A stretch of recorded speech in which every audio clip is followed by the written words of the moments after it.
Ahoy thee! Avast, ye salty sea dog! The Endeavor's coming up hard to starboard, and I think it's time we embrace that oldest and noblest of pirate traditions. Never actually been one for tradition. Close haul out! Lock the sails and lay an iron! What are they waiting for? Arr, matey, and welcome aboard to the Great Outdoor Net. This is your net control, W6CJX. For the next hour or so, we'll be talking about sailing. And sailing we will. This is W6CJX, and I'll be your net control operator for tonight's Papa System Great Outdoor Net. This net meets every Sunday evening at 8 p.m. Pacific. This is a directed net, so please go through net control at all times, and your cooperation is always greatly appreciated. Before we get started, let's pause for an emergency or priority traffic. Alright, hearing nothing but crickets, we'll continue with the net.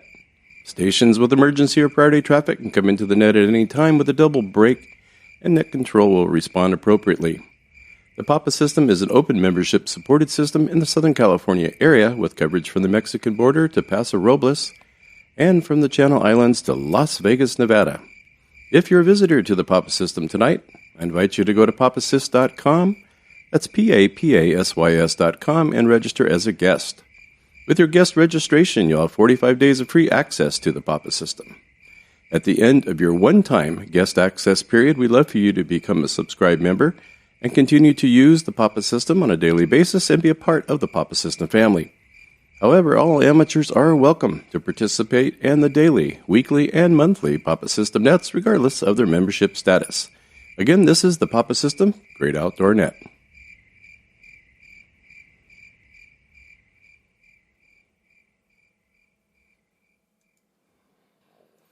Hello.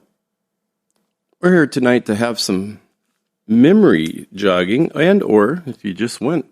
But we're looking at sailing this great night. It was a great night for sailing, wouldn't it be? We got a lot of sailors out there. I'm hoping I can bring a few in tonight for some stories. If ever been sailing at all, knew someone that sailed, good enough. It'd be great. So before we get started, let's pause for the announcements for next week. It's a little long, and I sped it up, but we'll get through it. Stand by. Here are the Papa System weekly announcements for the week of September 15th. The Papa San Diego Luncheon. Papa will be meeting in person on Saturday, September 20th at 11 a.m. at Cocina del Charro in San Marcos. Cocina del Charro has arranged for a special buffet, $24, including tax and tip. We will need a minimum of 25 attendees for this price. Please purchase your buffet meal tickets via PayPal on the Papa website 1 week ahead of the luncheon. Special presentation, All-Star Link with Steve WA6ZFT. Steve was one of the founding members of the All-Star Link, ASL. All-Star is a radio linking system used by hotspots and repeaters worldwide. Please join us for this very special and informative presentation. We will have ham license testing at the San Diego Luncheon at 9:45 a.m. Please pre-register on the Papa webpage or go to http://ham.studysessions.k6sml. For any questions regarding the test session, please contact Patrick, K6SML by email. papatesting@live.com. Papa Quick Start Program. In conjunction with our test sessions, we have a Quick Start program for newly licensed technicians. Our Quick Start program is designed to get you on the air as soon as your new FCC license arrives and help you understand how to use your new radio on the Papa System to communicate on the air. If you sign up for the program, the Papa System will provide you with a pre-programmed UHF handheld radio at no cost to you and assist you with technical and operational issues as you learn more about ham radio. More details are available at the test session and on the Papa website. Papa HFNet. On the third Sunday morning of each month at 8 a.m., our host, David KO6BAF, will be calling for check-ins on 40 meters, at or about 7.210 MHz. If you are interested, click the link to add your name and call sign to David's Papa HFNet check-in list on the Papa website. Papa Simplex Exercises. Sunday mornings at 7 a.m. Please join Evo and the Simplex team. They will be on from 7 a.m. to 7:30 a.m. 2-meter FM analog on 146.535 MHz. 7:30 a.m. to 7:45 a.m. They will meet on the Papa system repeaters to discuss results of the 2-meter FM analog portion of the exercise. Depending on conditions and interest, we may continue on one or more of the bands and modes. All this information, and a whole lot more, can be found on the Papa website at papasys.com. Please check your weekly Papa emails for the latest information on upcoming events, breakfast, and luncheons. All right. Let a little extra time go by there and let things cool down. That's a lot. Well, we do have quite a bit. There's only one luncheon next week, but we do have a really great presentation, I think. It sounds good to me. I wish I could go, about All-Star. So that's going to be a lot of fun. And then we do have the third Sunday of the month is the HFNet. I always thought it was every Sunday, but to my surprise, it's only the third Sunday. So that's on there. And then, of course, the Simplex Net, which is really great. Everybody needs to participate on that. So, okay, with that, I'll check for any other announcements. Any other announcements at this time? All right, well, let's see. It was great to see everybody yesterday at the West Side Luncheon, if you were there. Hello, Dave. Hello, Steve. Hello, Tom. Hello, Norm. Hello, Naomi. Hello, Rick. Hello, was it Nick, I think? And I think Sammy was the young man that passed his test, completely, and didn't miss anything. He should have went for his general, I think, unless that was his general. I don't think so. It was his technician. And he got a new radio. So, and you get a new radio. We all get new radios. Look under your seat tonight. You've got it. No, just kidding. All right, this is W6CJX Bob for the Papa System Great Outdoor Net tonight. And, like I said, we'll do some talk on sailing. I just hope I have everyone here. Didn't do any pre-producing type thing to get people lined up. So we're going to take our chances tonight. But if you, and then we can really go down to motorized boats, if that's what your thing is. Absolutely. It's about boats. It's about things that float. So if these things float your boat, we'd love to hear from you. Let's see who's out there tonight. And take a few check-ins and get started. W6CJX Net Control, please call now. KC6LW. 6LOV. Sir, November. Jim. 32. KD6. KD6UV. Tom, San Diego. KC6 East Southwest. Kilo Oscar 6. Julia Charlie Alpha. Jeff. November 6, Hotel Alpha Lima. Hal. 4PQH. All right, let me stop her there and just wanted to get a few under our belt there. But before we get started, they're going to go to our field reporter, Steve, KI6LOV, for some tips from the trail. Let's see what Steve's got tonight. KI6LOV, you've got the microphone, my friend. I can talk like a pirate, too. Anyway, this is Steve, KI6LOV. Thanks, Bob. And I hope you got my check-in, too. I have a sailboat story. But anyway, since I wasn't out in the field this weekend, I have a tip for the trail for the coming up autumn and into the winter season. And that is about monitoring your water intake. When I hike out to my cabin, I know that I need just a little bit under 1 liter of water to make the hike successfully. And so I make certain that even in the winter, when it's chilly and I don't think I'm as thirsty as I am in the summer, I always make sure and drink the water on a regular schedule and stay hydrated. So that's it. It's a simple task. I know I'm preaching to the choir here, but make sure you monitor your fluid uptake even in the wintertime. It's very important when you're out on the trail, hiking, anywhere. So with that, I'll give it back to you, Bob, KI6LOV. That was perfect. Gonna have a little fun tonight. Did you know? Thank you, Steve. Yeah, definitely in the wintertime, too. Even like right now, the weather hasn't been too bad, but it's kind of humid, so I found myself running around the house like a complete idiot today trying to get our refrigerator swapped out. So you got to take everything out. You mean you guys don't take everything out of the refrigerator for us? Oh, no, I knew that. But I can imagine they get a few people saying that. The full refrigerator. Anyway, it was successful, and we're loving our new one. Yeah, thank you, Steve. I got you double booked or double billed down a little further in the log, so I'll definitely call you in because you kind of inspired me. Well, we've been doing a lot of boat things lately, of course, with the island trip, but it just got me thinking. And you were talking about some of your sailing, and I just think we needed to devote a net to it, and all the sailors out there, and anybody with the boat. It'll work. All right, as always, thank you there, Steve. And let's say hello to Mike, KC6ESW. Have you ever gotten on the boat? Well, you've been on a lot of boats, so yeah, those count. Cruises. Why not? Go ahead, Mike. Welcome. CJ, KC6ESW. Good topic. I tuned in at the right time. Yes, we've been on, how many cruises now, Chris? 43 cruises. Each ship is unique in its own way, but they all float, which is good. And they're all quite stable. I can honestly say I've never gotten seasick on a cruise ship, which is a good thing. And they really are very, very stable. And I say ship because the captain doesn't like when you call it the boat. He'll probably kick you off. I'm just kidding.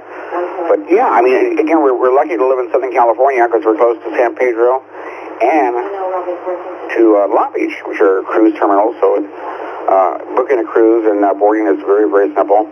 We've also taken cruises out of San Diego and also out of San Francisco. So yeah.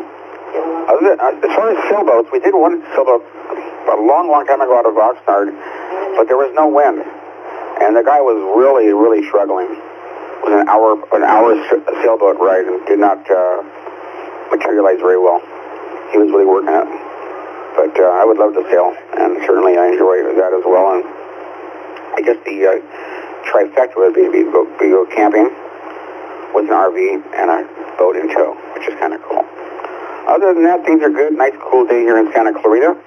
Always a pleasure. Hey, Bob, back to you. And have you and Caroline haven't done any cruising yet? Just out of curiosity. 73 KC6ESW back to net. Well, no, not yet. Actually, we haven't done an actual cruise. Our daughter and son-in-law have done quite a few of them. In fact, they're leaving on, I think, the 2nd of October, something like that, and then coming back a few days. They're going down south somewhere. But they enjoy it, and they get in the parts and the pictures and videos I've seen, it's just like you're at a hotel or something, or down in the casino area. It's just pretty nice. I have to admit, it looked good. So it sounds like a great place to be. You guys are our experts, so if we need any information on cruises, and we'll definitely want to check in with you guys. All right, we'll say hey to Chris for us. Hi, Chris. I'm waving over there to you from out here in Camarillo somewhere. Let's say hello to Jim, KE6FVN. Good evening, Bob and everyone. And that KE6FVN, Jim and Cerritos.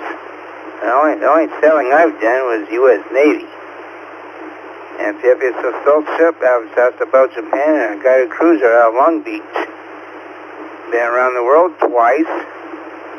Crossed over the international date line 5 times, 4 by flying, 1 by ship.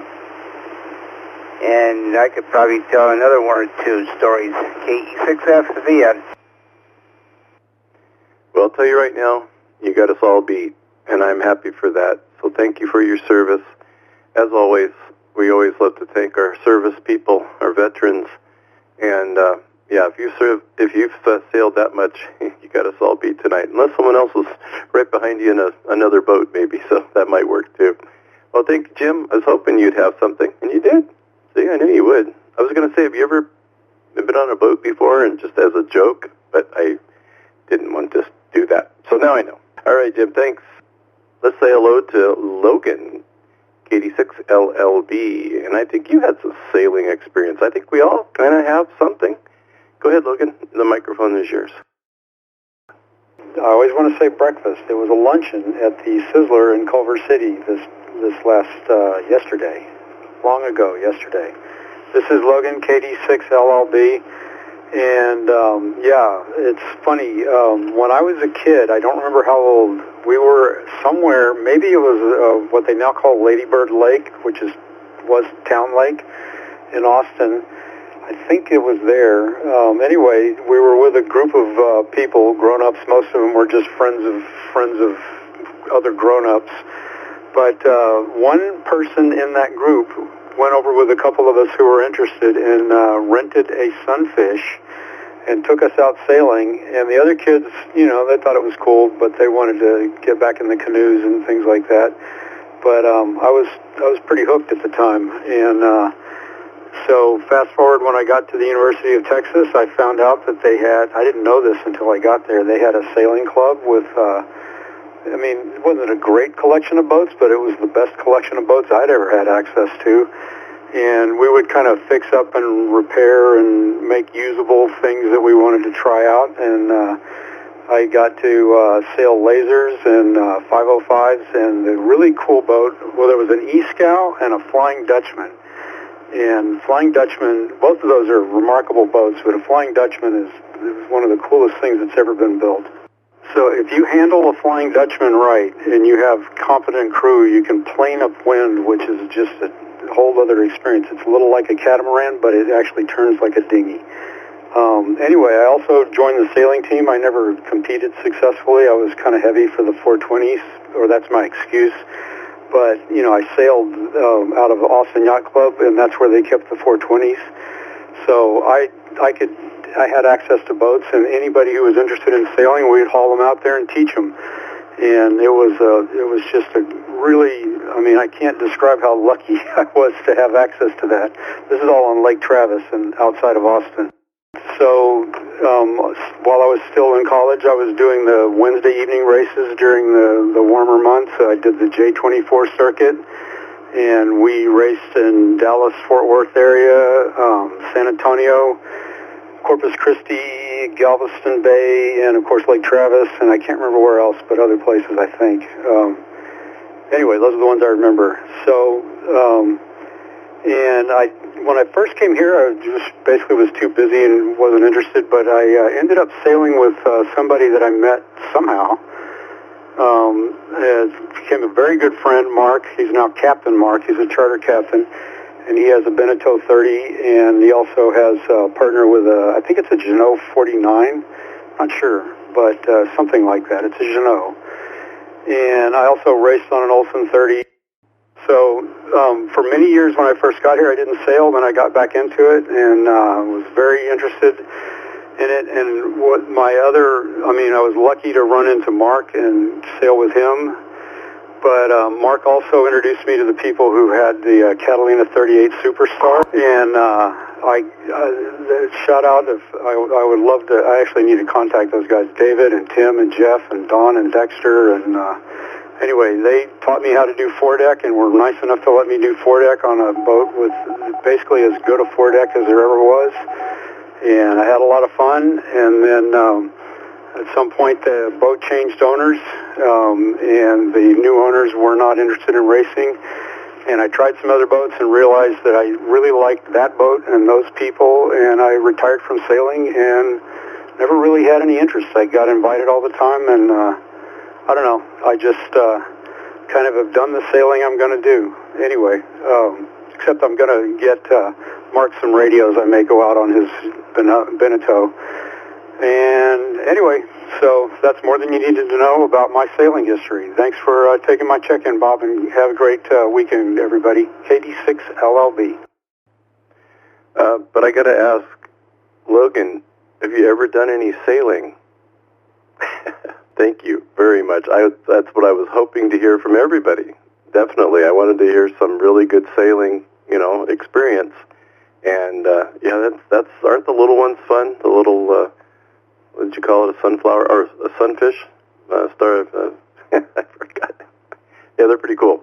And I'll have to check out that Flying Dutchman. I've seen some neat ones up at the Ventura Harbor. And, that's the one you want to learn to use, right? And were you at the luncheon yesterday? Yeah, I guess you were. Okay. Yeah, it was great to see you yesterday. Logan at the luncheon, and it was it was fun, different. Never did a presentation on top of a table with a chair, but hey, it's always the first time. All right, Logan, take care, and come back in if you hear something else that triggers a memory. It triggers a memory. KO6COZ, Tom. I know you're more of a fly boy, but hey, have you ever been on a boat? Sailed away? Welcome.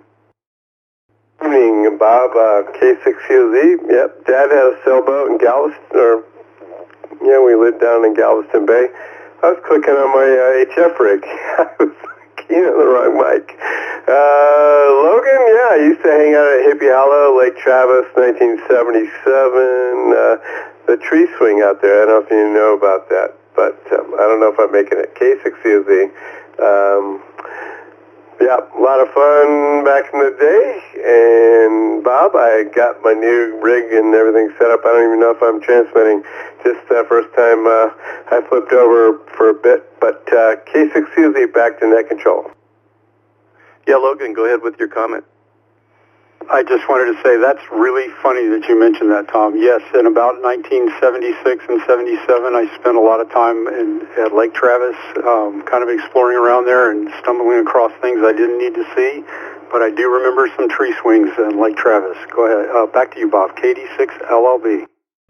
Well, that sounds dangerous. If you were seeing people that you shouldn't see because of, I know what, tree swings may not be in order. Any other comments from Tom? I mean, we made a connection tonight, folks. We made a connection. Let's see, Tom, you're still there, and you any comments back to Logan? K6COZ, I just set up my rig here. I got a new antenna, a GP1 up in the attic. Jeff, K6KHO came over and helped me out. Spent all day over here hooking up my HF rig and got a wire up there. I got a new GP1, and so I made my first contact on 40 meters today, a little while ago, and it was kind of fun. Some net, I don't know where they were, but they heard me and they said hello. So, Hippie Hollow, 1977, big tree swing at Lake Travis. Very nice, fun place.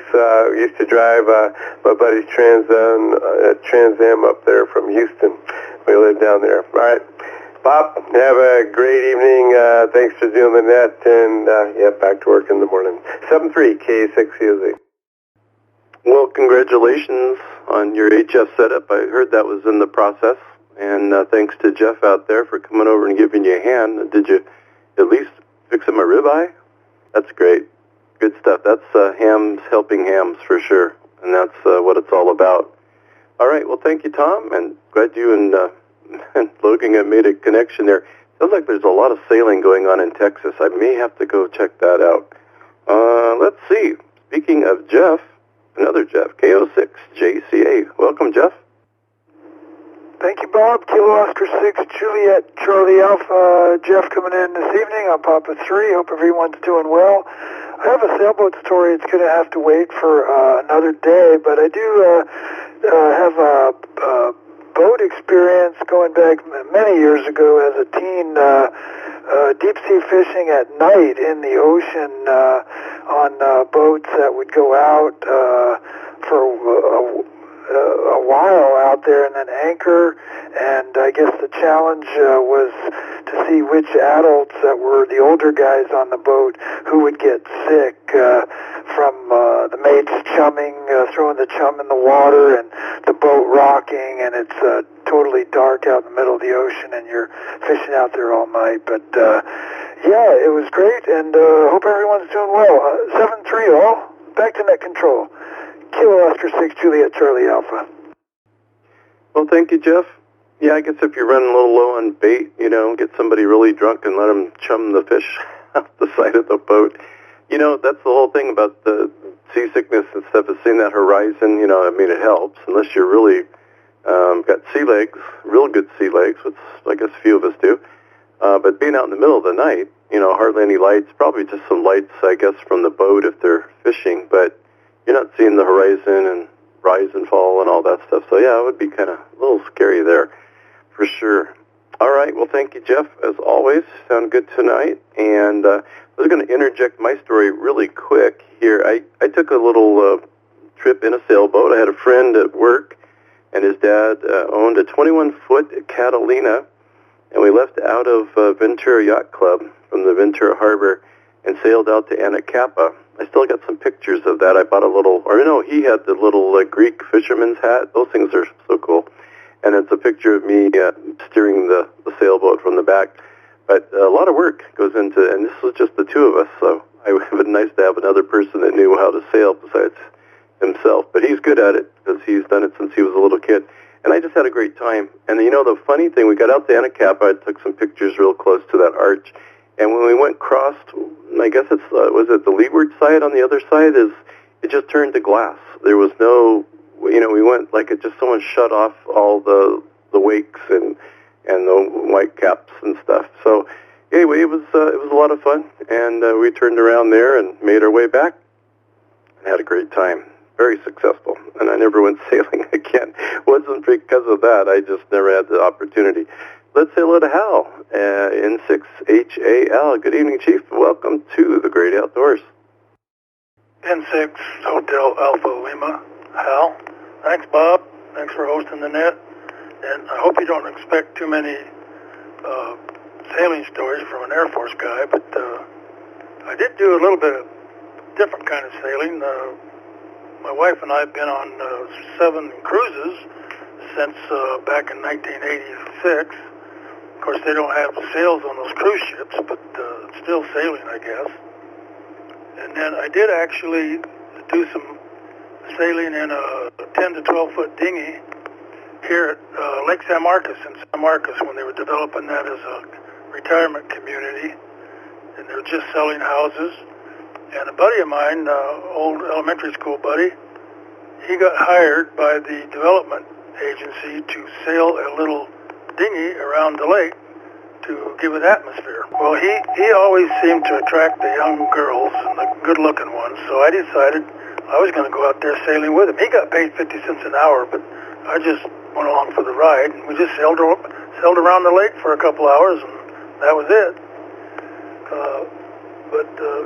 Bob, you'll know about this with the Brotherhood of the Fire Department. Well, back in the 70s and 80s and 90s, I used to go to the Colorado River on my vacation over there in Blythe and Palo Verde, and half the fire department would follow me over there, and we'd all have a big party.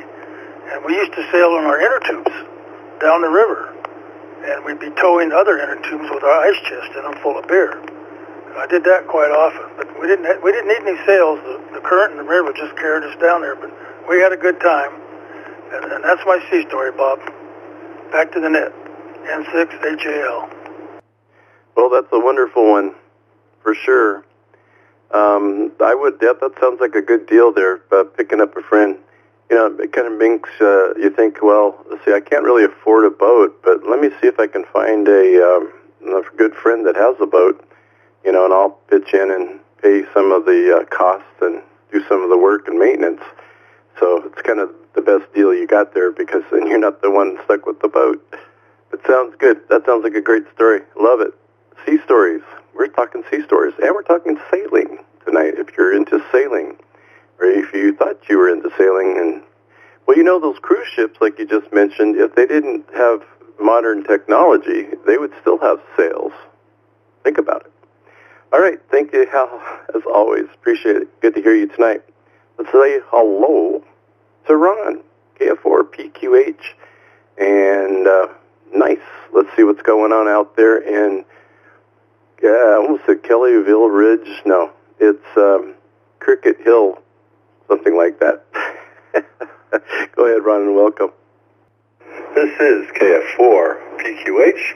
Greetings, everybody on the net. Bob, thanks for doing the net. Actually, it's Cockroach Run in Locust Grove, Virginia, not far from Fredericksburg, Virginia, south of Washington, D.C. Sales. So 10 years ago, when we took off on our journey in the motorhome, we downsized and got rid of just about everything and got down to a 5x10 storage unit. And so when we got a house, we had to start all over again. So I've been taking advantage of as many sales as I could in the recent, including the July 4th and the Labor Day sales, and I was just kidding around. So boat a little. When we moved to Northern Virginia in 1979, the development we lived in was about 5 minutes from the Potomac River. And later on, as my kids got a little older, and a friend sold me a little 14-foot aluminum, it was an aluminum boat. I used to know the name of it. And I had a 9.5 horsepower motor that my dad and I bought, and we bought it when I first started working in 1965. Okay, well, maybe Ron can come back in here in a little bit. Just yell out. All right, I put a little line next to you there, Ron, if you can hear me, and please come on back in. Let's say hello to Steve. Once again, returning. It was some sailing stories. That's what I'm trying to say. The words are not coming out of my mouth. Steve, KI6LOV. Let's hear. I know you've told me a couple, or just a teaser of some of it, so it sounds like you got some good stuff. Go ahead, Steve, and welcome. Well, good evening, Bob, and everyone out here on the Outdoor Net. And Logan kind of has done it all sailing wise, but I'll try to be brief. I'll talk fast at the beginning. After I graduated high school, we had a childhood friend whose father owned a small sailboat. It was called an Electra, and it was a 21-foot sailboat. And we used to go out on that, and I learned how to sail and tie all the knots and things. I just dropped my earpiece on the floor, Bob, so stand by a moment. Okay, that's much better. And so basically that's what I learned to sail on. And I took a year off from school between graduating high school and starting college, so we did a lot of sailing.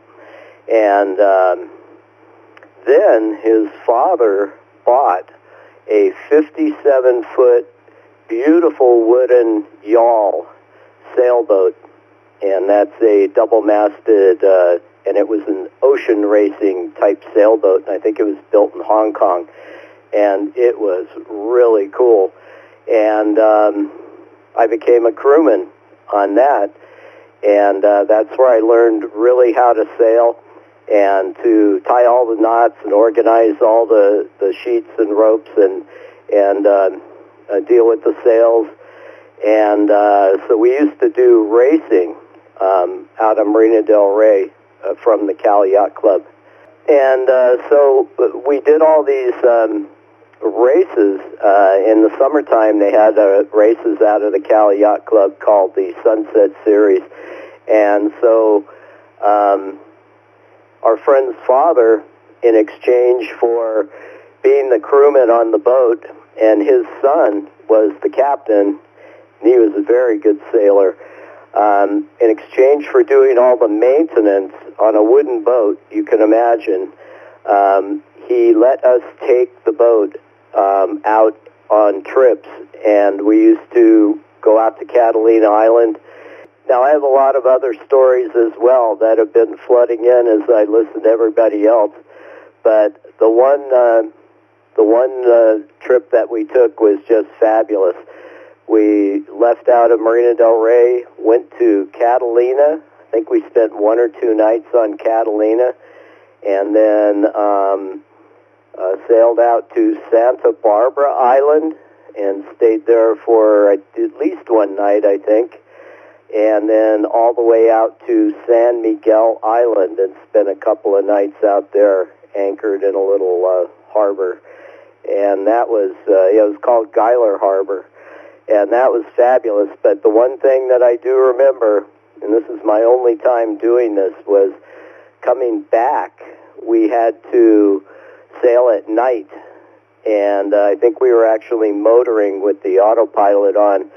And sitting on deck for hours in the middle of the night, looking down into the glassy, clear water, you can see things that you can only imagine what they are. It was really a trip. It was a fun time in my life. All right, back to you, Bob. KI6LOV. W6CJX for the Papa System, great outdoor net. I think going to Catalina would be awesome. I've never done that. I'm hoping Carolyn checks in. She's had a lot of boating, sailing experience. And I was looking, too, for Bruce from KM6UPQ. He does all that same kind of thing down there at Marina Del Rey. But that's great, Steve. You know, that's the story I remember you telling me, and it was just so neat and fascinating that, you know, you guys got in there with a boat owner and they'd let you take it out. I mean, not just go out with them, actually let you guys take it out and sail, and that's priceless. Well, thank you for that, Steve. And this is W6CJX for the Papa System, great outdoor net.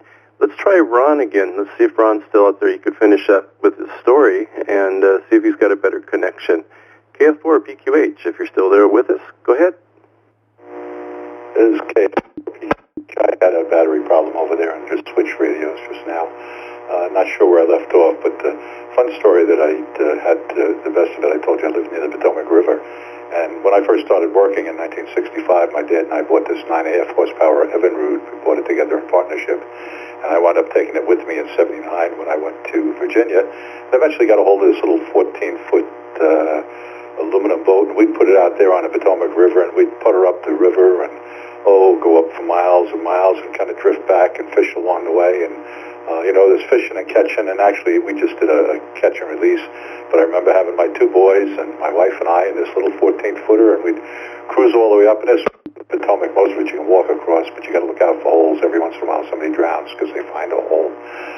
But I just had such great, happy memories of that. And, of course, all that land now is all developed along there, so it's not like it was back in the 70s and the 80s. Oh, boy. Ron's starting to act like the scarecrow. We're going to have to patch him back together tomorrow. That'll be a good challenge. I like challenges in editing. I'll put it back in so that you never even knew that he disappeared. Maybe. It sounds kind of challenging. Well, okay, Ron, I think we got it all. I appreciate that. Either the other battery went out now or something, but it's okay. I'll fix it up, and when you listen to it again, you'll say, wow, I did a great job checking in on the net that night. Let's see if we have anyone else out there. We're talking sailing, first most. If you're more of a motorboater, that's good too. Cruises, whatever you got. But looking for people sailing with real sails, that's a lot of fun too. So if you got any experience in there, we'd love to hear from you. W6CJX, net control, please. Come now. Alpha Bravo 6, Mike Bravo. KO6, ILM, India Lima Mike. Kilo Oscar 6, Delta Golf X-Ray. That looks like a salty crew if I've ever seen one before. Oh, I need to add into this. Did you know that on September 19th, it's International Talk Like a Parrot Day? Parrot. I knew I was going to say parrot. Pirate. I have a parrot. I don't have a pirate. Okay. It is International Talk Like a Pirate. Well, they kind of go together, too, right? It melts. Okay, and that round, I got Jeff, AB6MB. I got KO6ILM. I got Rick, KO6DGX, and Ellen, K6DV. So let's go to the top and say hello to Jeff, AB6MB. How you doing? Any good boating stories, sailing? Sail away. Hello, Bob, and thank you for doing the net. No, I've never been on a sailing boat that I remember. I've been on a power boat at my uncle's up at Rimrock Lake up in the mountains in the Cascades that my uncle had. And we had fun on that. Wasn't bad. I did some board. I didn't water ski, but they had a board they would tow behind. We could stand up on and go flying around there. And the worst part was the water was snow melt. So it was very cold when you got in there. But, yeah, the story that I have is that we went on a fishing charter back when I was 17 with my minister and a couple other, 2 or 3 others of us. You know, we carpooled over there. And so we got on the boat, and it was off the Push off the coast of Washington, and then we went out, to go fish for salmon. Well, the thing is, when we got out there, the rolling waves that were out there meant that one minute we would see forever, and the other minute we'd be down below a trough of two huge waves that were, kind of roll. They were kind of, they weren't like sharp waves, but they're kind of, nice rolling view of that. But the end result is we would go up and down, and that's when I discovered I caught a fish, a salmon. Next thing I discovered was I get seasick very easy. And I had a miserable time out there until we got to the dock, and I basically crawled off the boat in a way, laid on the dock for about 10 or 15 minutes there and recovered. Being 17, I recovered pretty quickly, and I've been on other boats that, at the docks where they would go up and down, and I'd be very uncomfortable. So that's why I would never go take do what Mike does, taking these cruise ships. Because if we hit any kind of a wave action, I would get very sick. Anyway, that's my story there, Bob. I wish I had a sailing tool, Hawaii or something, but I don't. But it sounds interesting, except for the seasick part. So back to you, AB6MB. And here I thought you were going to tell us you went on a catamaran and you sailed all the way over to Maui, got a great tan. Oh, well, no, I understand. It's seasickness, altitude sickness, all those sicknesses things. And I've heard people, too, I thought maybe you were going to say that, like you got sick that one time and it never happened again. I've heard that happen to people, too. But I think once you realize it's not your thing, it's probably just like eating, being allergic to seafood or shellfish. Yeah, you got to stop. It's not worth the effort getting in trouble there. All right, Jeff, always good. Yeah, it was a great story. Let's say hello to Kilo Oscar 6, India Lima Mike. I probably know your name, but give it to me anyway. And anything you have for the net tonight will be wonderful.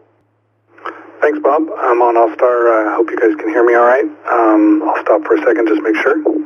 Back to you. You be coming in just crystal clear. You do a great job with that. This is Colin out of Vista, California. My story goes back to childhood. My dad kind of lit my imagination about sailing when he departed from our Philadelphia home and went to a Puerto Rico sailing club. Came back all tan with all these pictures of learning to sail on these big boats, and I wanted to learn to sail. But a year or two later, we moved overseas to Switzerland, and there's the only thing in Switzerland really to sail on that near where we were in Geneva was Lac Le Mans, which is Lake Geneva. But he ended up falling in love by accident with this 32-foot contest, which is a Norwegian boat built for the Norwegian seas, for the rough seas up there. 32-foot boat, and a family of 5 children and 2 adults spent 4 years sailing that boat up and down Lake Geneva, and the estates and castles and dreaminess that you can see from that lake is just unbelievable. So it whet my appetite as a kid that I wanted to sail, and I actually didn't do it until I got to be much older, till my early 30s. And I was moving back to San Diego from living in Arizona for a while, and somebody from Arizona told me, there's a yacht club down near Harbor Island called Harbor Island Yacht Club, and you can go there and you can take lessons and get your permit, and then you can rent boats there. So the buddy I was with, who had driven out here, and I went to Harbor Island Yacht Club, which is still there to this day, and paid our $250, took a 2-day class, sharpened our skills on sailing, and then we have a monthly membership that we pay, which I still pay to this day, and because I live kind of out of town, at the time I lived more north, but they let me accrue the membership, and I go there once or twice a year, and I rent one of their boats, and my favorite is the 30-foot Hunter, because the mast gets above your head a little bit. I'm sorry, the boom. And I can take kids and friends and scouts, and we can fish off the back, and the San Diego Bay is such a pleasure to sail in that it's a dream come true. So speaking of dreams, my dream is to sail to Catalina. I loved hearing the stories, especially Steve's stories about heading out there and all those places that he stayed. I can only imagine how much fun that was, because we were on Catalina a few summers ago, and I was looking at the boats anchored in the different bays, and I thought that would just be the coolest thing to do, is to spend, a month out there just docking in the bays. But I do have a 14-foot Lido sitting in my backyard. I don't know. I'm sure many people have. It's a 1960s boat, but I'm looking to break my teeth on small boat sailing with the Lido. I've got it all cleaned up. It was given me by my father-in-law, and I've got an electric motor for the back, and the sails are all good. So I just need to get over some pretty serious seasickness that I get on the water. But I think there's some work I need to do there. Anyway, but I love sailing. I love sharing that with other people who love sailing, and I think it's just a beautiful thing because you can sail quiet, you can sail fast, you can sail any way you want to sail for the people that you're with, and I think it's just a beautiful, beautiful thing. So my favorite point of sail is the wing on wing, especially heading down the San Diego Bay, heading south down towards the Midway. It's just a peaceful way to sail on a beautiful day. It's time to break out the lunch, if you know what I mean. All right, that's it for me. This is Colin, KO6ILM. Well, Colin, that was excellent. You got to sail or live on a sailboat for what? Did you say 15 years on Lake Geneva? Yikes! That one takes the cake, I think. And then you've got other ambitions, and more things happen after that. So, kudos to you, and keep on sailing. That's great. That's absolutely great. Just what I wanted to hear. I couldn't ask for better stories, and I know there's still more to come tonight. So everyone that's into sailing or just wants to listen or come back in, please tell us more. All right, Colin, thank you so much. And let's say hello to Rick, KO6DGX, up in Santa Ynez. I think he's mentioned sailing before, too. That's what kind of brought this thing up. I think there's a little bit of interest out there, so we'll dedicate at least one net to sailing. Rick, a good friend in Santa Ynez, please come now. Thank you, Bob. Great topic, and brought back a lot of memories, but this is just a little bit different. I think a guy was just describing, beautiful sailboats and stuff. So, well, this story is all about something called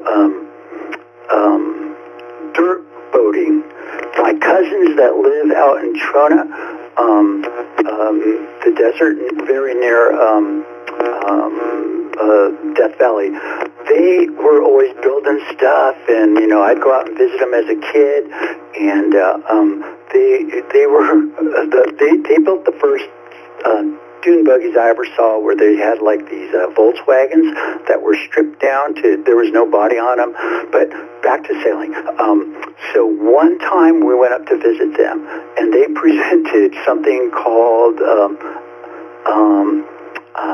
it was a sail wagon, I think it was called, and they had built it, and they took us out to a dry lake. There's a lot of dry lakes out there, so a lot of flat open land. And so we took this thing they built out sailing, man. It was going fast. So it's just like this low frame on the ground with a sail on it, and they were kind of morphing different designs, how to build the perfect one and stuff. But so I think they called it, what was that called? Dirt boating was what it was called, and it was, a wagon, so a sail wagon or something. And so it was crazy. It was a lot of fun. Went too fast, but that's actually my only sailing. It definitely had a sail, definitely went fast, definitely was exciting, but there was no water. But thanks a lot. KO6DGX73 all, back to net. Well, that's even better. Great twist. I was hoping something like that would come up. Yeah, land sailing. I've seen a few, I guess it was like maybe Huell Hauser or something. I think I saw he went out there to one of the dry lake beds, and the guy was showing him how to sail with that. And, of course, the wind comes up, and I guess you kind of tip over. It's like three-wheeler, I think, and then it tips over, and you kind of ride the sail kind of like you would, or ride the wind if you were in the ocean. So, great twist. I love it. That's great, Rick. Awesome. Let's say hello to, last but not least on this list anyway, Ellen, K6 Delta Victor. Welcome, and can't imagine you'd have any sailing stories, but I think you do, and I think I remember, and could have even inspired a little bit of this, the old sailor in the sea. Go ahead, Ellen. Welcome. As long as you don't say old man in the sea, Bob. Well, you know I have sailing in my blood, and some of you know I've been on board a ship for 5 months for 20 ports in 19 countries, part of the World Campus afloat, but I was a young thing then. And I've been on a Flying Dutchman, Logan. My boyfriend in Germany had one of those racing boats. My goodness, what a treat. I was his backup second mate. Anyway, but what I want to say for the story tonight is about my dad. Now, my dad and uncle were military officers in the Navy, so there's the sailing connection. And I stumbled across his autobiography, and I just want to read just a short bit of it, where he was in Pearl Harbor and on Midway and Palmyra and Johnston Island when World War II broke out. And he said, I joined the Naval Reserve while in Bolinas in 1929, more or less at RCA's request. The forerunner of the RCA was the Marconi Corp, who had built Bolinas and all the other point-to-point high-power stations, because he was a radio operator. Then World War I came along, and the Navy had taken over these stations, and RCA had a policy of having their engineers in the Navy Reserve so that any future takeover would find their stations manned by their own people. My first assignment was communications officer at the Naval Air Station on Ford Island in the middle of Pearl Harbor.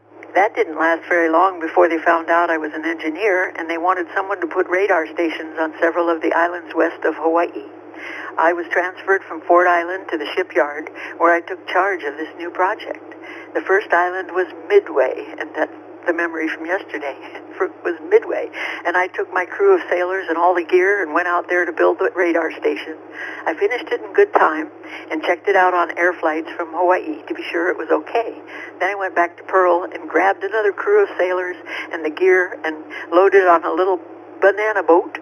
We left for Palmyra Island, mostly south of Hawaii, about 1,000 miles or so.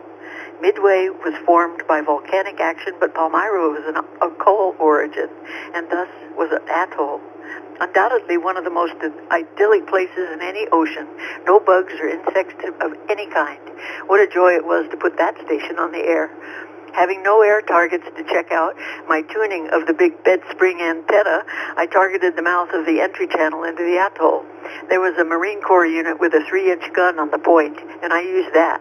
Hopefully it was enough. I had just finished the job when December 7th came along. I got my kids, the sailors, to man the equipment around the clock, and it wasn't many days until the evening shift picked up a blip just at dusk. We gave the Marines the coordinates and distance, and I started up the tower to get above the palm trees. Sure enough, there was a submarine just surfacing, and men began to come out of the conning tower to man their gun. They hardly got started when the first round from the Marines landed right alongside. So they piled back into the tower, and it soon disappeared. So I knew that rig was working. A couple of Navy seaplanes came in with supplies about the middle of January, so I went back to Pearl Harbor when they left. Again, I assembled my crew and gear and went to Johnston Island, about 300 miles southwest of Hawaii. I finished that job and got back to Pearl without incident, although we were shelled for one shot from a sub, which the radar hadn't detected, and which the Marines at the end of the runway silenced very fast.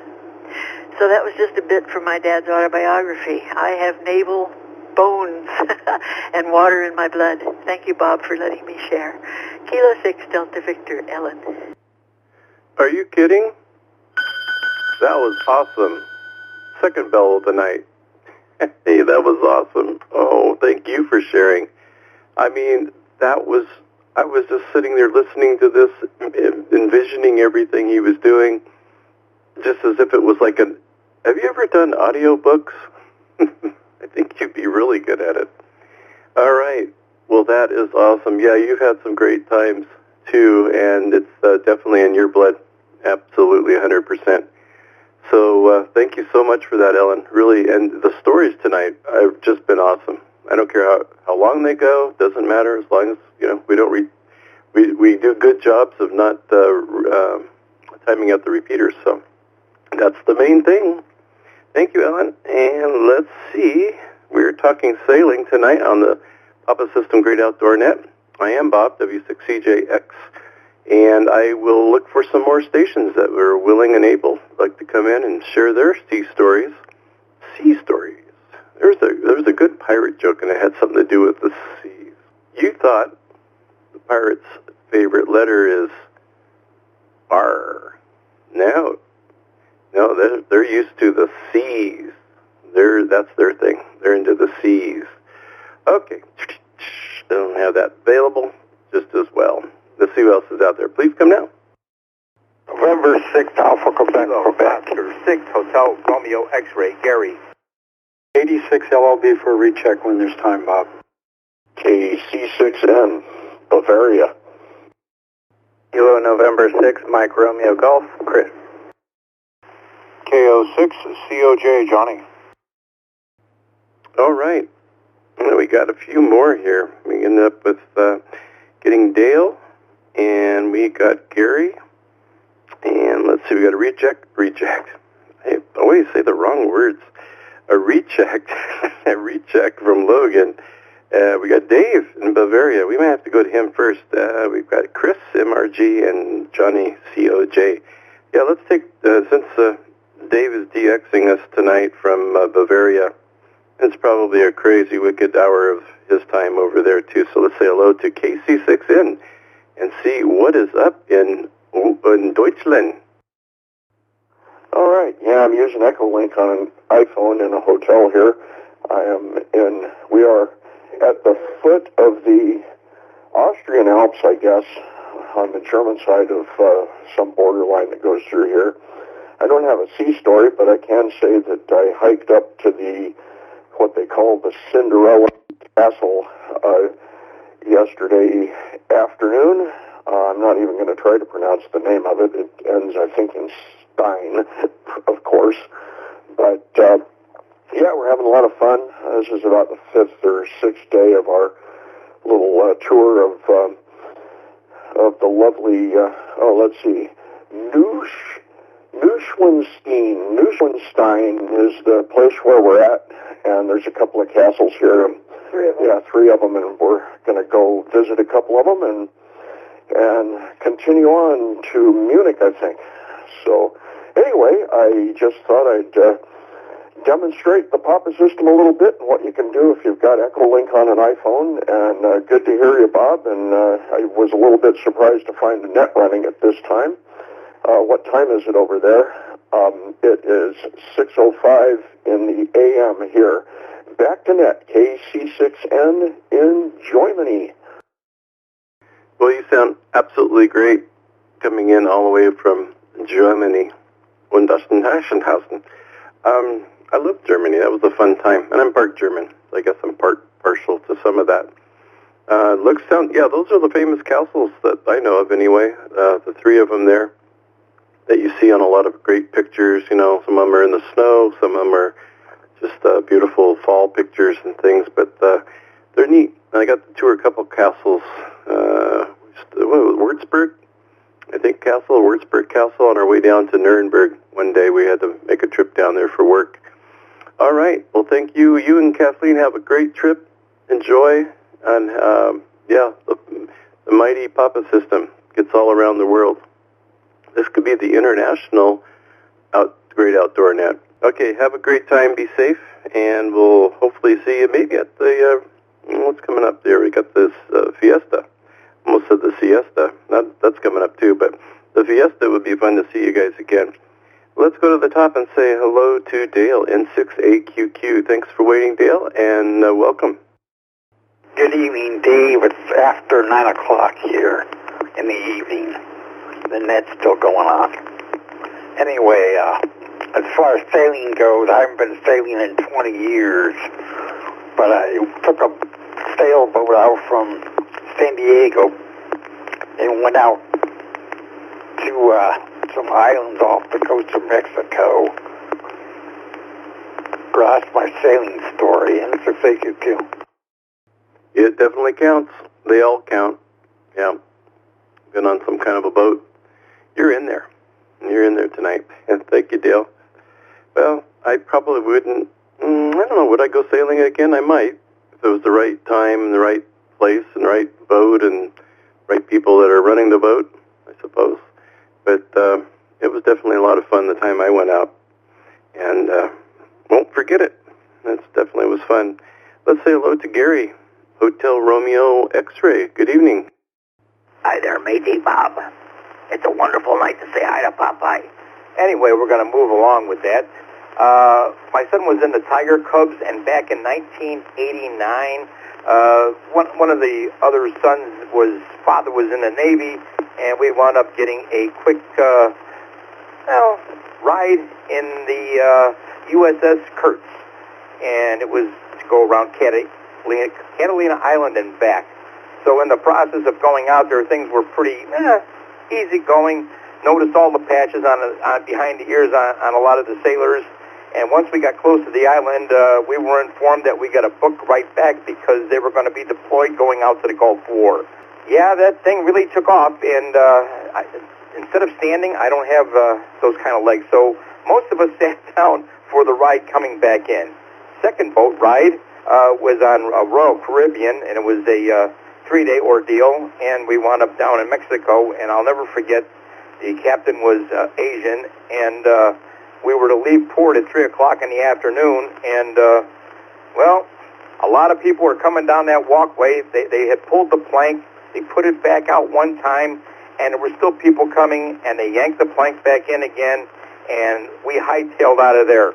And that was another quick, rough ride. You could feel the boat just ripping through the water.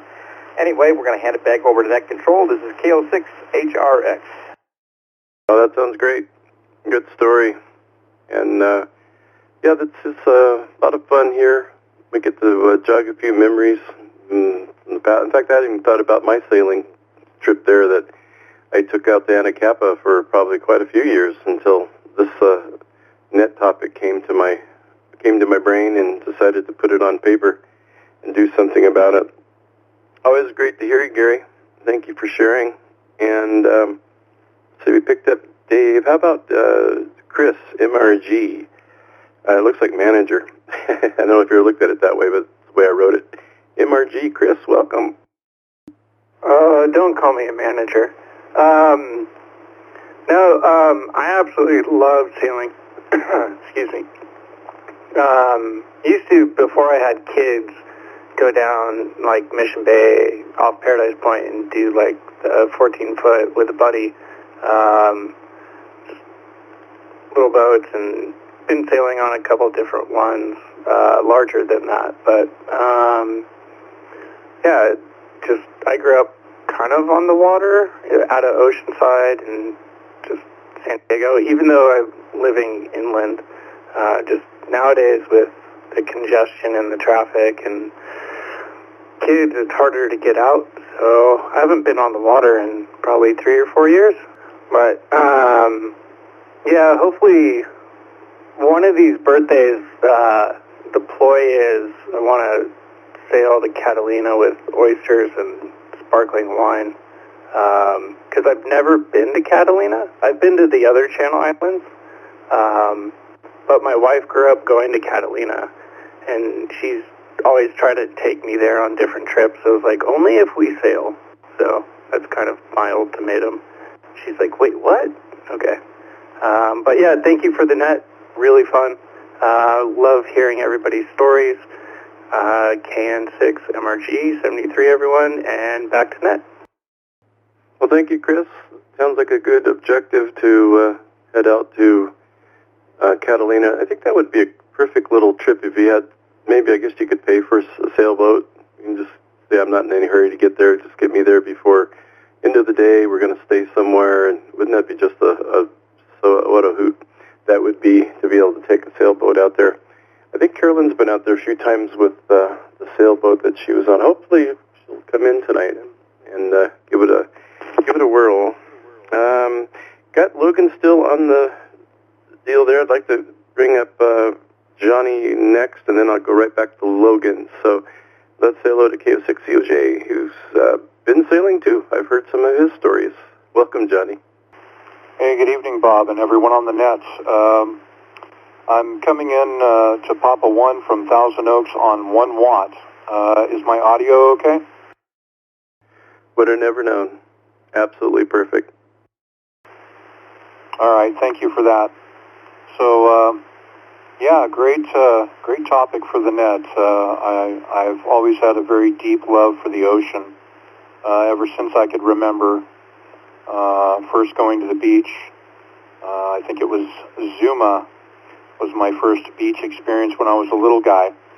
But it was great to hear all the different stories from Steve, LOV, and Tom, COZ, and Logan. I had no idea Logan had so much experience with sailing when he was younger. But I was very fortunate to grow up sailing big boats out of Ventura and little boats too. I used to race around the Ventura Keys, and the harbor master used to yell at us sometimes, ripping up the harbor in a little 14-foot laser.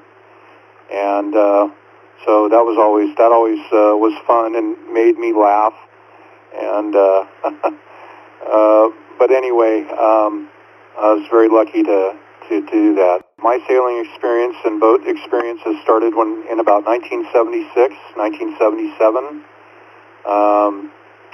and I got acquainted with this French guy and his wife, and they had a beautiful house in the Ventura Keys, and he had a great little rowboat, and so first thing in the morning when I would show up there on Saturday is he'd say, go ahead and get in the rowboat and do some laps.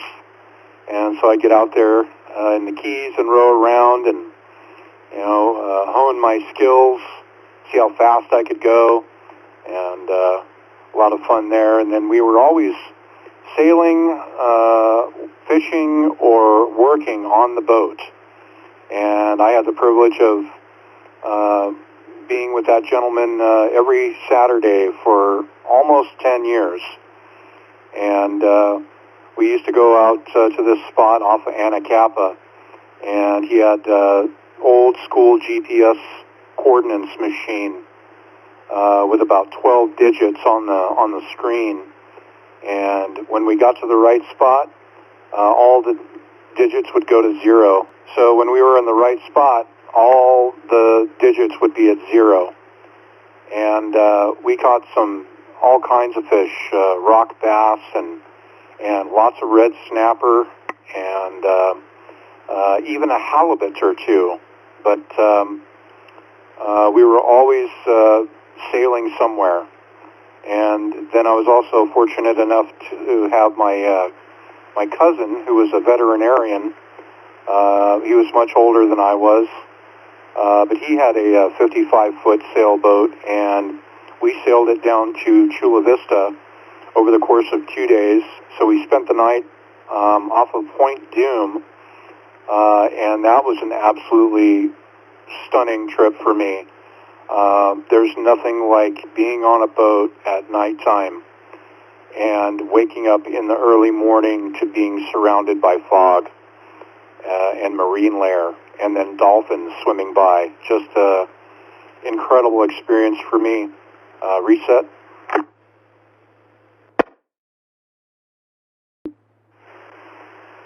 But anyway, we've had lots of trips, and fortunately never really got seasick. I got queasy one day when in some rough seas when the septic tank broke on one of the boats. And so the captain just said, go forward all the way to the front and just focus on the part that's not moving, the land, and take big deep breaths. So anyway, and had the opportunity to talk on ship-to-shore radio a couple of times. That was really interesting. And it's highly recommended. You can't be in a hurry to get to where you're going. But anyway, I appreciate you taking my check-in and giving me the time to tell a few stories here. So this is Johnny, KO6COJ, back to Net Control, 73 to everybody. Thanks for doing the net, Bob. Yeah, thank you, Johnny. You sound so good with that new antenna, and I guess your low power and the whole thing. I went out to look and see if I could catch you on the reverse or the input, but it was not enough power, I suppose, and plus I'm down the bottom of the hill. But wow, what a great story! And you got to spend all that time with that guy with just teaching you all kinds of neat stuff. I mean, that's priceless. You don't get that to happen, and a lot of kids are probably never going to get that kind of little, like a friend, and that you can actually spend time with and learn, all the stuff about sailing and or just anything in general. I think that's kids are busy doing other things. Hopefully, at least ham radio. But yeah, that sounds like a great time. All right, well, let me go back to Logan. Thank you, Johnny. We're always looking forward to hearing from you each week. And I would like to see if Logan's got a recheck for us. So let's check in with Logan. Thanks, Bob. KD6LLB returning. Yeah, first of all, it's great to hear Dave, KC6N, and Johnny. Now you're just showing off with your 1 watt and all that, but that's a really great signal with 1 watt. Your antenna's doing great. I hope Colin, KO6ICM, is still there, because I have some unsolicited advice. It's a thing I specialize in these days. But, and this is really for anybody who's interested in taking up sailing, getting a little further along, just getting to, whatever their goal is. Well, actually, first let me mention Lake Geneva. Holy cow. That's amazing to live on Lake Geneva. I know people who dream of that. So that definitely has got to be some good experience. But I think Johnny actually kind of made the point. It's about people. You have to just keep looking until you find the people that you can learn from, and that you can also help out with. Help out in whatever they're doing. And where I've made progress sailing, the little progress I did make, it was because I found people who really, knew what they were doing, and also, were good at explaining it and learning from them. And I was lucky enough to race with people who went on to be coaches at Annapolis.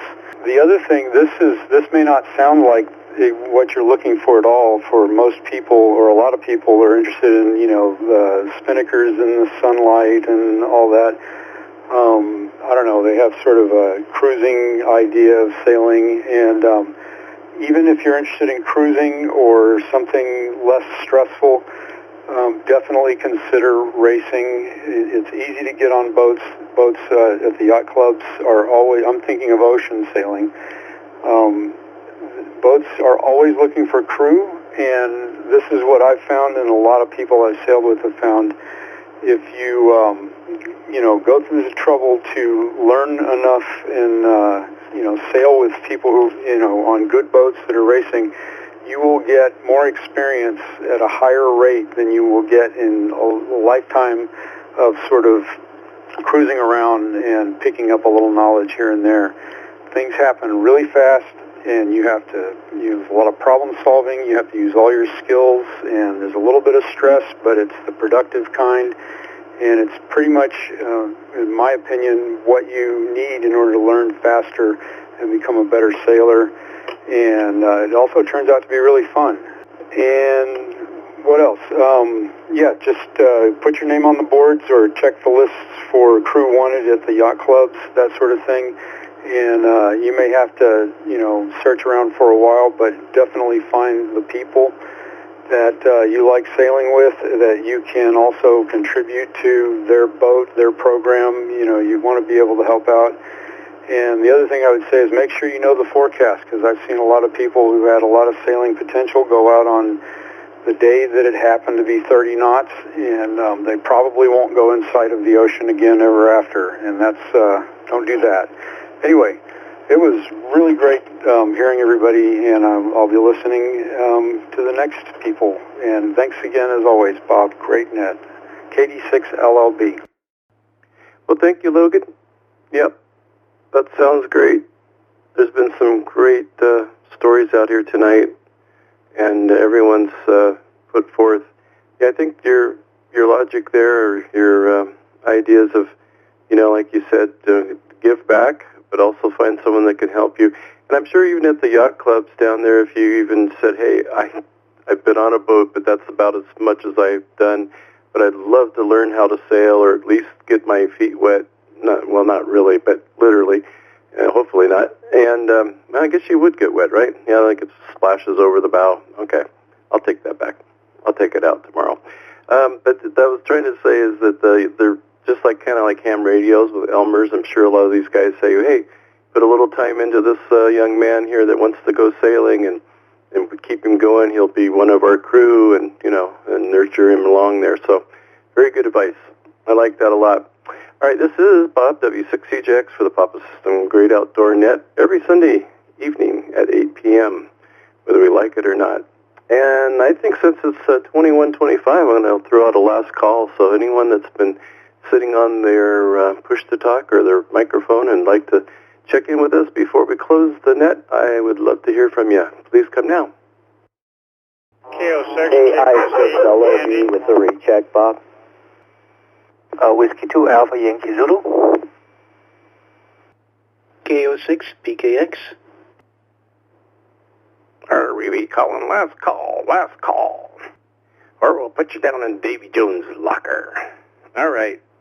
I get to talk like a pirate. Okay. Next Friday. Maybe we'll have a talk like a pirate net. Not just kidding. We don't want to go that far. I have Steve, KI6LOV for a recheck. I got Victor, WA2YZ. That's all there somewhere. And Evo, KO6BKX. But I did have one other station that I kind of collided with when Steve came in. I picked him out right away, and I'd like for you to come back, the other person. KO6 KPZ, Andy. Thank you, Andy. Oh, perfect. Yeah, it was you. Voice recognition approves. Okay, I think you kind of were first, and then Steve came in under you, so let's go with Andy first, KO6, KPZ. Good evening, and welcome to the Great Outdoor Net. Thank you for that. My story started like 19 years ago. I watched Channel 5 News about a sailboat and high winds, sails down. Guy in his wetsuit, he's motoring towards Avalon, taking on water. There's a gal dumping buckets of water out inside of the sailboat, and that ended up being my nephew. He started out, he bought a used sailboat, dropped keel. They took off, not knowing what they're doing, and, well, they didn't realize they had to put a seal over the drop keel after they dropped the keel, and so that's how they took the water on. But I just thought it was very interesting. Didn't really know how to sail, novices, both of them, but they're just going out to Avalon to have some fun. So, I mean, a lot of sentiment here. Learn what you're doing, figure out how to take care of emergencies, that type of thing.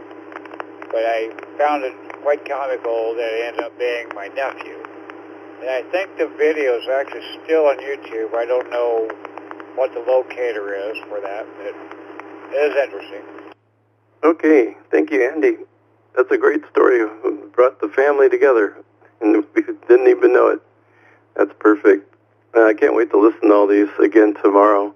On the archive that'll be up, you can go to the Papa System webpage there. You don't even really need to sign in, but just be good if you could, and if you are a member or a guest. And also go up there and pull down the YouTube panel there and drop it down and look for about the second one down, I think, is the archive for the net. So later tomorrow afternoon we'll have that up, and if all goes well. And look forward to hearing all the stories kind of put together, because when you're doing net control, you're listening, trying to learn, and also control the net and keep all the other stuff going. So I enjoy it when I go back and actually listen to it again. It's really very cool. Well, Andy, thank you so much. And let's say hello back to Steve. Well, go ahead, since you are in the queue there, and we'll take another stab at what Steve's got.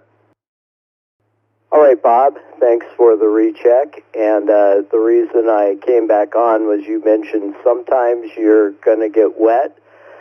Well, there was one of those Sunset Series races that I had mentioned earlier that I used to do on the big the 57-foot yawl sailboat where we were out there, and I think it was one of the last races of the season, the summer season, so it was in the autumn, and it was really windy, and there was a good swell running, and we were heading out to a buoy, and that was, one of the race buoys, and it was so choppy that the captain couldn't see them from back in the cockpit. So he goes, Steve, you need to go out to the bow and find the buoy for me. So I make my way up and to the bow of this boat, and the wind is blowing, the spray is there, the swells are big, and there's so much power in these sails, and the creaking sound, and the whole 9 yards. And I'm looking for the buoy, and I'm looking for the buoy, and I'm seeing all these swells coming, and I think I see it, and I make my hand signal to him, and then the boat goes over a swell, and then down into the trough, and straight in to the next swell. And I'm there holding on to the bow pulpit, the stainless bow pulpit, and go right under the water. And I'm all dressed in my jacket and jeans and everything, and that was really something. And I'll never forget that. That was quite an experience. So anyway, there's part of my sailing adventures. KI6LOV. Back to you, Bob. On this ride, you may get wet. The disclaimer. Wow, I was right there with you at the bow as you were going up and down those swells, and I was just going along with it. It's amazing how you can just sort of lull yourself into these stories. They've just been fantastic tonight. Well, thank you, Steve, and stay a little drier if you can. Thanks for everything you do, Steve, of course. And let's say hello to Victor, W2AYZ. Victor, good evening and welcome. Hey, good evening, Bob. I was just able to get in, so I was not sure the topic. So it sounds like it's a sailing related. I actually just got the ASA 110, which is the 110, which is the small boat sailing over the summer. Well, our scouts was in Emerald Bay for the summer camp, the Scout summer camp. So no story to tell, but I do just got back from the Santa Paula, the Punch Bowl. So we had overnight at the Punch Bowl, the primitive campsite over there. Went to the Punch Bowl as well.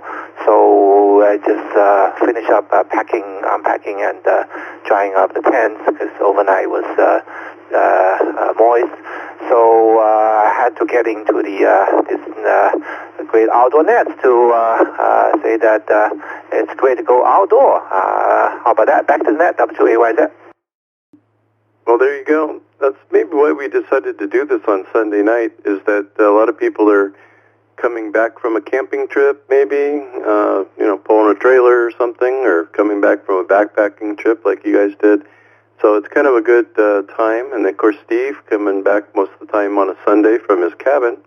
So it works out just perfect. It's kind of Sunday night is outdoor night for sure.